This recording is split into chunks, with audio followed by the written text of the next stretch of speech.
Assalamualaikum warahmatullahi wabarakatuh. Perkenalkan, nama saya Rita Srianti Rusni. Pada kesempatan kali ini saya akan melakukan presentasi untuk memenuhi tugas transmisi daya listrik. Saluran transmisi kabel bawah tanah dan gas terisolasi atau Underground Power Transmission and Gas Insulated Transmission Line. Materi yang akan saya bahas yaitu pengertian kabel bawah tanah, jenis kabel bawah tanah, struktur kabel bawah tanah, kelebihan dan kekurangan kabel bawah tanah, pengertian saluran transmisi gas terisolasi, dan yang terakhir, kelebihan dan kekurangan transmisi gas terisolasi. Pengertian kabel bawah tanah atau underground kabel adalah saluran transmisi yang menyalurkan listrik melalui kabel yang dipendam di dalam tanah, yang dimana kabel ini biasa digunakan di area perkotaan karena di dalam tanah tidak mengganggu keindahan yang ada di dalam kota. Namun kabel bawah tanah ini memiliki persyaratan teknis yang berbeda pada saluran udara karena memiliki dampak lingkungan yang dikarenakan konstruksinya yang berbeda dengan kabel saluran udara. Jenis-jenis kabel bawah tanah. Yang pertama ada High Pressure Fluid Fillet Pipe atau HPFF. Adalah jenis pipa saluran transmisi bawah tanah yang bertekanan tinggi yang berisi cairan. Terdiri dari pipa baja yang berisi 3 konduktor tegangan tinggi. Gambar di bawah ini atau di samping ini mengilustrasikan tipikal kabel tipe pipa HPFF. Bisa dilihat berikut adalah gambar kabelnya. Dalam strukturnya itu ada gas atau cairan bertekanan, ada pipa baja, isolasi kertas, logam, seperti itu isinya. Selanjutnya ada High Pressure Gas Fillet Pipe atau HPGF. Pipa saluran transmisi bawah tanah bertekanan tinggi yang berisi gas. Alih-alih minyak dielektrik, gas nitrogen bertekanan digunakan untuk mengisolasi konduktor.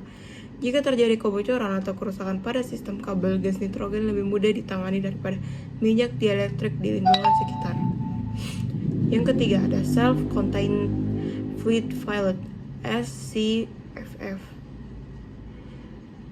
Transmisi bawah tanah tipe pipa mandiri berisi cairan sering digunakan untuk konstruksi transmisi bawah air.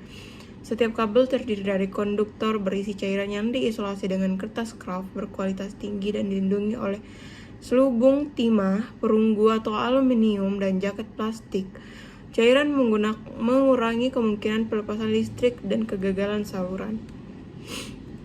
Yang keempat, solid kabel crossline polyethylene XLPE. Saluran transmisi ini sering disebut kabel dielektrik padat. Bahan dielektrik padat menggantikan cairan atau gas yang bertekanan dari kabel tipe pipa. Kabel XLPE telah menjadi standar nasional untuk saluran transmisi listrik di bawah tanah kurang dari 200 kV.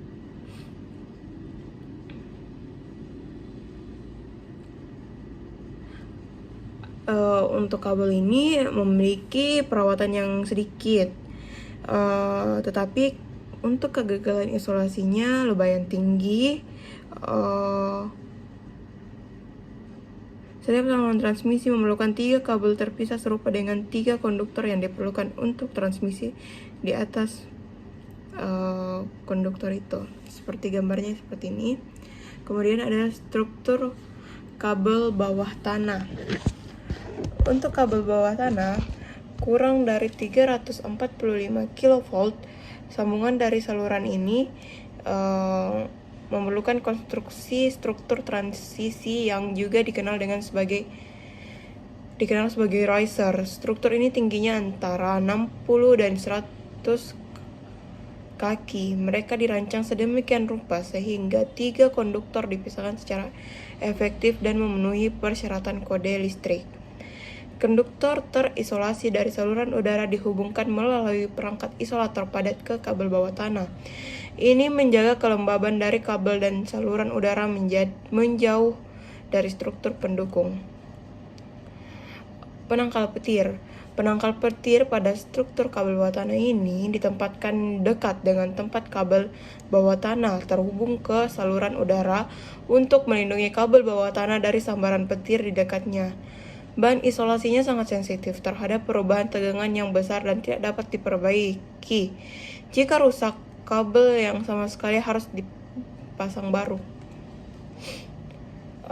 Berikut ada kelebihan dan kekurangan dari kabel bawah tanah. Pertama, kabel bawah tanah itu tidak terpengaruhi oleh cuaca buruk, seperti bahaya petir, badai, tertimpa pohon, dan lain-lain. Kemudian tidak mengganggu pemandangan bila ada bangunan yang tinggi. Dari segi keindahan, saluran bawah tanah lebih sempurna dan lebih indah dipandang. Mempunyai batas umur dipakai 2 kali lipat dari saluran udara. Ongkos pemeliharaannya lebih murah karena tidak perlu adanya pengecetan. Yang selanjutnya adalah tegangan drop lebih rendah karena masalah induktansi bisa diabaikan. Selanjutnya, tidak ada gangguan akibat sambaran petir, angin topan, dan badai. Keandalannya lebih baik, rugi-rugi daya yang hasilkan lebih kecil, dan menciptakan keindahan tata kota. Untuk kekurangannya, harga kabelnya yang relatif mahal, gangguan yang terjadi bersifat permanen, tidak fleksibel terhadap perubahan jaringan, waktu dan biaya untuk menanggulangi bila terjadi gangguan waktu lebih lama dan juga lebih mahal.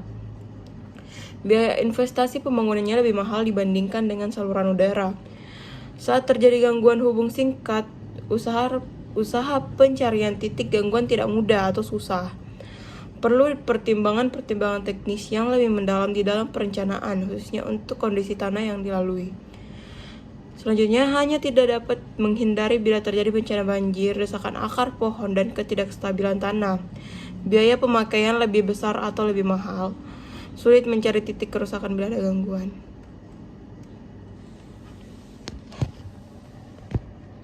Selanjutnya kita beralih ke materi GIL. Pengertian saluran transmisi gas terisolasi atau Gas Insulated Transmission Line atau GIL.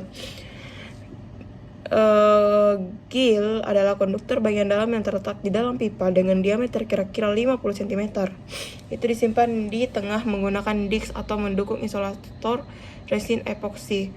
Pertama, GIL dapat dipasang di atas tanah. Di atas tanah mereka masih mampu melakukan transmisi daya yang tinggi. Mereka juga dapat menahan banyak faktor lingkungan negatif seperti polusi, radiasi matahari, dan suhu ekstrim. Sekali lagi, membuat GIL ideal untuk kota dan wilayah metropolitan.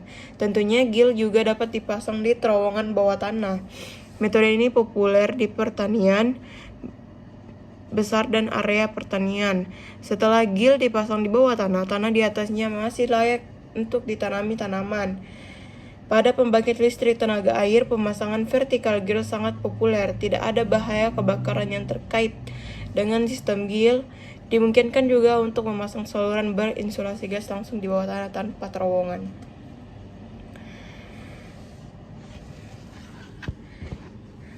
Kelebihan dari GIL. Ada sejumlah kelebihan memasang saluran berinsulasi gas, terutama jika Anda ingin memasangnya di ruang pertanian atau area metropolitan. GIL sangat andal dan tanpa risiko kebakaran atau dampak di sekitarnya jika struktur dari GIL gagal, dan sangat aman.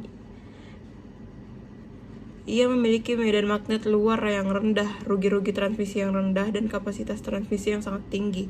Perangkap partikel bawaannya memang memungkinkan GIL tetap dalam kondisi yang baik untuk jangka waktu yang sangat lama. Selain itu, semua bagian GIL dapat diangkut dengan truk yang cukup ringan. Artinya pemasangan GIL relatif mudah dan untuk dikoordinasikan.